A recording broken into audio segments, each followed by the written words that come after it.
Iran आणि America युद्धाला सुरुवात झाल्यापासून सोने आणि चांदीच्या दरात मोठी घसरण झाली. सतत दरात चढउतार बघायला मिळाले.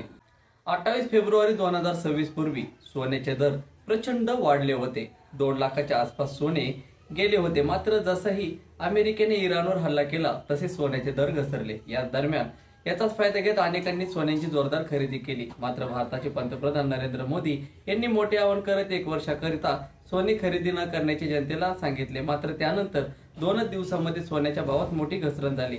आज सोने आणि चांदीचे भाव गगनाला भिडले आहेत. सोने 8,000 तर चांदी तब्बल 20,000 महाग झाली. सराफा बाजारात मोठी खळबळ उडाली आहे. केंद्र सरकारने सोन्याच्या आयात शुल्कात मोठी वाढ केली. पूर्वी सोन्यावरील आयात शुल्क 6% होते. आता त्यात वाढ करून तब्बल 15% करण्यात आले आहे. जळगावच्या सराफा सोन्या आणि चांदीच्या दरात विक्रमी वाढ झाली. सोन्याच्या दरात तब्बल 8,000 तर चांदीच्या दरात 20,000 रुपयांची वाढ झाली.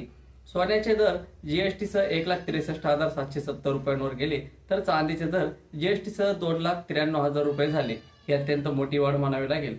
एकाच रात्रीत ही मोठी वाढ झाली. काल आणि परवा सोन्याचे भाव कमी होते. आयात शुल्कात वाढ केल्याने परिणामी सोने आणि चांदीच्या दरात मोठी वाढ झाली. सकाळी सोन्याचे दर तब्बल 14,000 महाग झाले होते. मात्र 2 तासात पुन्हा घसरण झाली. दिवसभरात सोने आणि चांदीच्या दरात चढ उतार सुरूच राहील असे सराफा व्यावसायिकांचं म्हणणं आहे. कारण जागतिक बाजारातही मोठ्या घडामोडी घडताना दिसत आहे. त्यामध्येच केंद्र सरकारनेही आयात शुल्क वाढवण्याचा निर्णय घेतला.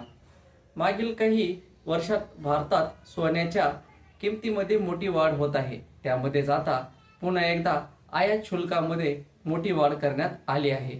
1 वर्ष सोने खरेदी न करण्याचे नरेंद्र मोदी यांनी जनतेला आवाहन केले. मात्र 1 वर्षानंतर सोन्याचे भाव कमी होणार का, हा देखील प्रश्न विचारला जात आहे. इराण आणि अमेरिका युद्धाचा भारताला मोठा फटका बसताना दिसत आहे. तर मित्रांनो, तुम्हाला हा व्हिडिओ आवडल्यास नक्कीच आपल्या पेजला फॉलो करा, यूट्यूब चॅनलला सबस्क्राईब करा. भेटू अशाच नवीन पुढच्या व्हिडिओमध्ये. तोपर्यंत धन्यवाद.